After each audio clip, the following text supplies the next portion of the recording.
anak cucu kita sampai hari kiamat orang yang suka memberi. Lebih suka dia memberi daripada menerima. Wabda' biman ta'ul. Kalau kamu memberi, mulailah dari orang yang kamu beri nafkah. Jadi kalau ngasih itu kasih yang dekat dulu.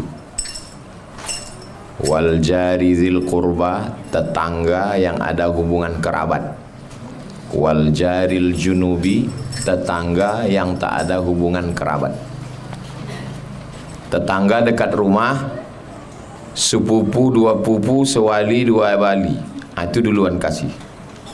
Tapi biasanya orang lebih suka ngasih ke kerabat atau ke orang lain. Suka ngasih ke orang lain. Kenapa begitu? Karena kalau orang lain kita kasih, nama kita harum. Kalau keluarga kita kasih, tak pernah harum. Orang lain kita kasih 50.000, harum. Keluarga kita kasih 500.000, seginilah pula. Betul tak itu? Oh, berarti banyak yang udah kena. Maka kata hadis Nabi, wabda' biman ta'un. Mulai dari orang yang kau kasih nafkah.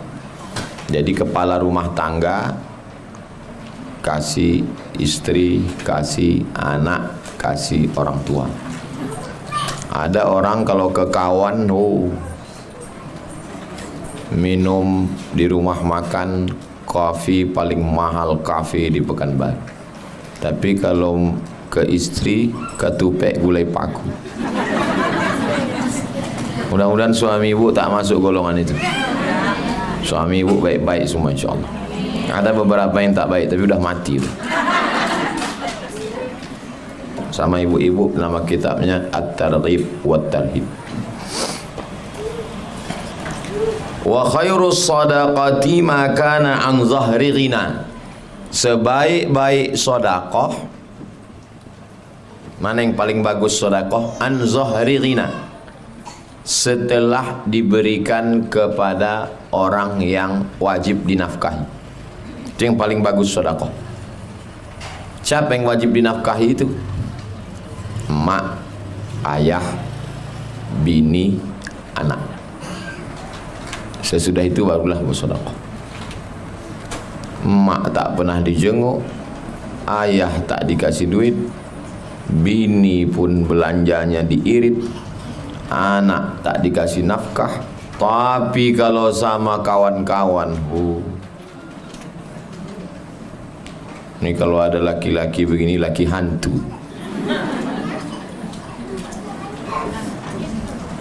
Mak tak pernah dikasih duit, ayah tak dikirim belanja, bini pun ke bini pelitnya minta ampun, anak-anak tak dikasih nafkah.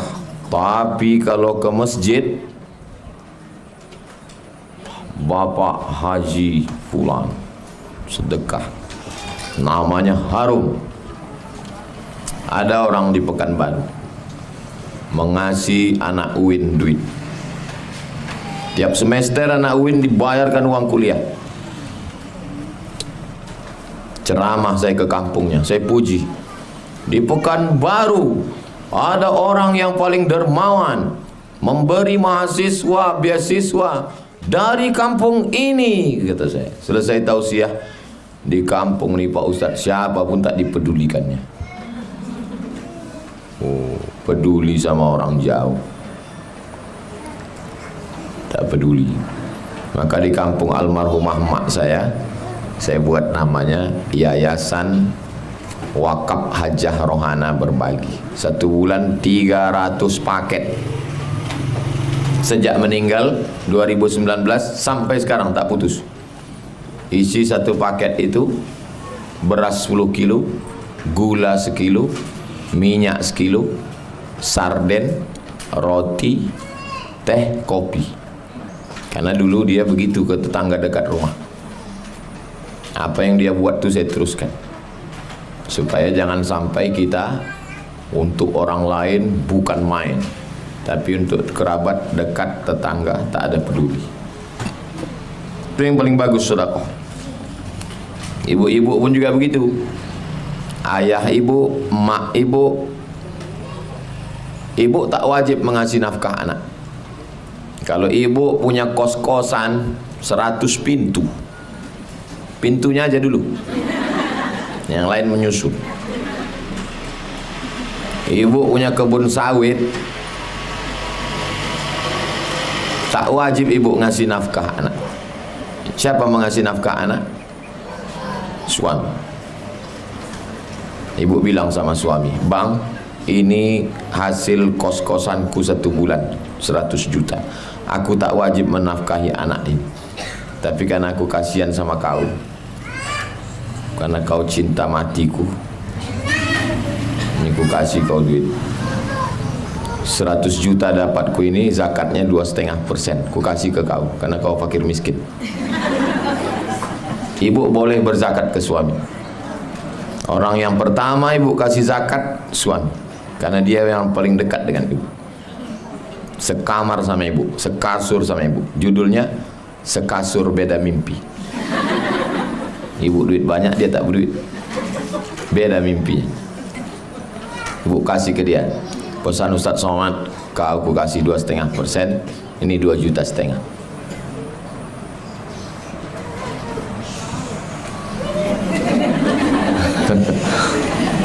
Ketawa ibu membayangkan duit 100 juta tadi, lakinya dikasihnya 2,5%.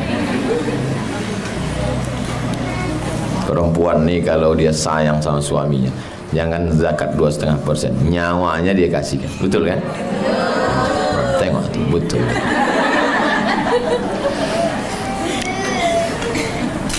Wa man yasta'iffa yu'iffahullah. Siapa yang menjaga dirinya, Allah menjaga dia.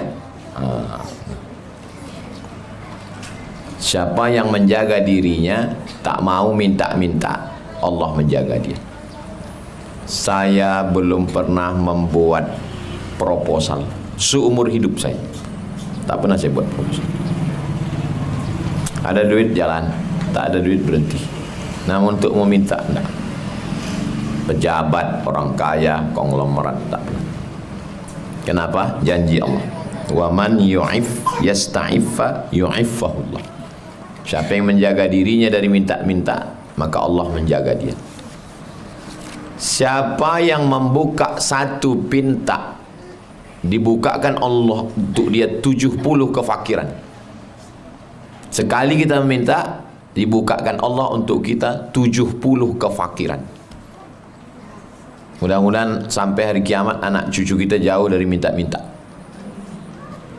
Sifat manusia ini macam mencincang batang kayu. Cuman orang mencincang batang kayu, dicarinya mana yang lunak, mana yang terasa lunak, itulah dicincangnya terus. Minjam dia ke ibu, keras, ini akar kayu ini. Minjam dia ke ibu, parang awak yang bengkok ini. Minjam dia ke ibu, ini pun tiang listrik ini. Dapatnya ibu lunak, batang pisang, dicincangnya terus. Paham ibu cakap saya? Begitulah sifat manusia, macam mencincang batang kayu. Asal nampaknya lunak, digasnya terus. Jangan biasakan minta-minta. Sifat saya 2. Saya tak mau makan duit orang, duit saya jangan dimakan orang.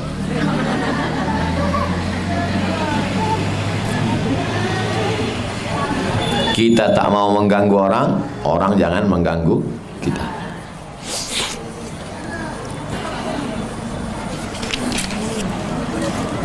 Wa man yastaghni yughnihillah. Siapa yang merasa kaya, merasa cukup, maka Allah akan mengkayakannya. Allah membuatnya cukup. Kaya itu merasa cukup. Kaya itu orang punya mobil, punya rumah mewah, enggak. Kaya itu orang merasa cukup. Berapa banyak orang punya mobil, rumah mewah, tapi meminta-minta karena tidak merasa cukup. Mental fakir. Apa beda fakir sama miskin? Miskin ada pemasukan tapi tak cukup, miskin. Fakir, tak ada pemasukan sama sekali. Laki mati, janda tua, anak tak ada sebatang kara, fakir. Ada usaha buka laundry kecil-kecilan, sebulan dapat 1 juta, kebutuhan 3 juta, miskin. Ada pemasukan tak mencukupi kebutuhan, itu namanya miskin. Tak ada income sama sekali, fakir. Siapa yang merasa cukup, maka Allah cukupkan dia.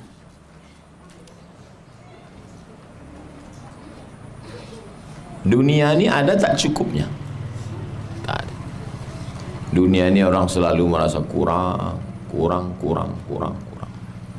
Seandainya ada orang dapat lembah dari emas, ini gunung, ini lembah, ini emas semua isinya, kira-kira cukup apa tidak? Tidak. Orang pertama punya duit, ingin punya selop baru. Setelah duit bertambah, baju baru. Bertambah lagi duit, rumah baru. Bertambah lagi duit, pesawat baru. Tidak ada cukupnya. Walan tamla fahu illa turab, sampai mulut disumbat tanah. Kata lakinya, kau udah ku kasih duit, baju udah baru, semua baru, muka ku pula mau baru, bang. Yang ditonton drama Korea, didekatkan gambar artis Korea tadi, dekatkan muka, bang, macam siang dan malam. Akhirnya cuman biar supaya putih, dipakai bedak Kelly 3 inci. Asal undangan panas. Tempat ustaz mengaji tadi tak ada AC, meleleh lah.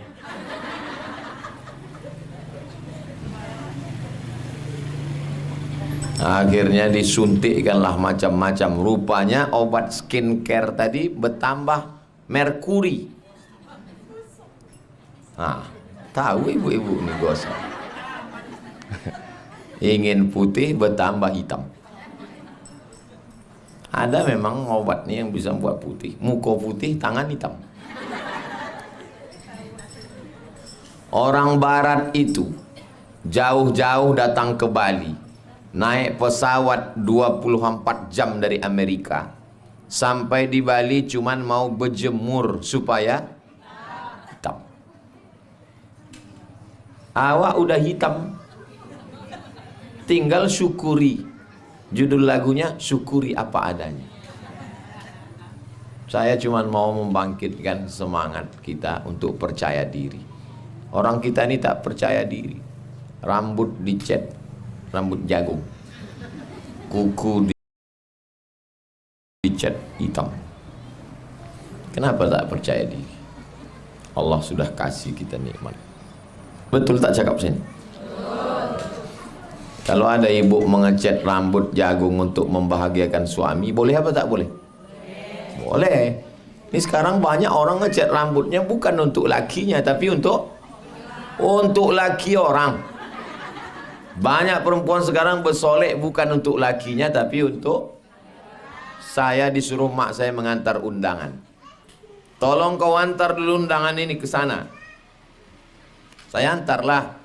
Assalamualaikum. Waalaikumsalam. Dibuka ibu tuh pintu. Saya tengok alamat. Saya sangka salah alamat. Betul ini rumah ibu Anu. Betul. Ibunya mana? Akulah. Berubah mukanya. Rupanya kalau dibuka topeng itu berubah wajah. Jadi kunci hidup bahagia adalah merasa cukup. Saya tak pusing hidup saya. Saya merasa cukup, apa yang diberi Allah ini sudah cukup. Apa lagi yang mau dicari hidup ini? Yang mau dicari hidup ini bagaimana supaya istiqomah, macam mana supaya mati husnul khatimah. Itu yang mau dicari. Kalau mau dicari, mana ada cukup. Tak ada cukupnya hidup ini. Orang yang naik mobil harga 5 miliar Menengok dia ke langit, apa kata dia? Betapa tidak adilnya Tuhan. Kenapa tak adil? Disengoknya orang punya pesawat pribadi. Mana ada adil? Tapi kalau memandang dia ke bawah, masih banyak yang jalan kaki. Yang berjalan bersyukur aku Pak Ustadz. Kawanku di rumah sakit sekarang stroke tak bangkit-bangkit. Kita jenguk orang ke rumah sakit. Apa kabar Bapak? Alhamdulillah aku masih hidup Pak Ustadz. Kawanku kanan kiri udah gol dua-duanya Pak Ustadz. Itu maka perlu kita menengok ke bawah. Jangan asik mendongak aja ke atas. Saya 6 bulan sekali masuk ke suku Talang, masuk ke Bagan Benio, masuk ke hutan, masuk ke suku Akit, masuk ke suku-suku pedalaman. Menyantuni anak yatim, fakir miskin setiap hari Jumat, Sabtu, pekan kedua, besok pagi. Dari mulai ba'da subuh sampai jam 10 menyerahkan santunan. Masih banyak saudara-saudara kita yang susah. Menyerahkan beras, sembako. Dengan menengok orang susah kita menjadi lebih banyak bersyukur pada Allah bahwa kita ini sehat walafiat, makan tak ada yang kurang, minum pun ada yang diminum. Orang kaya pergi ke rumah makan, ada kepiting, ada sotong, ada ikan, ada ayam, satu pun tak bisa dimakan. Silakan makan Pak, kata penjaganya. Tak bisa. Mau dimakan sotong, kolesterol. Mau dimakan udang, alergi gatal. Mau dimakan daging, darah tinggi. Mau minum teh manis, diabetes. Makan Pak, makanan saya, makanan dia. Rupanya makanan dia kentang rebus tak pakai garam. Itulah makanan orang diabetes yang sehat. Saya sampai sekarang masih minum teh manis, masih makan, apapun saya makan. Sebelah kanan saya pejabat, bupati, kapolres, ketua DPR, tentara. Saya dikasih orang tuh kepiting sebesar piring, kepiting bakau. Ini khusus untuk Ustadz. Saya buka kepala atas penutup kepiting itu berasap. Silakan Pak, satu pun tak ada mau makan. Bupati takut, kapolres takut, Dandim tentara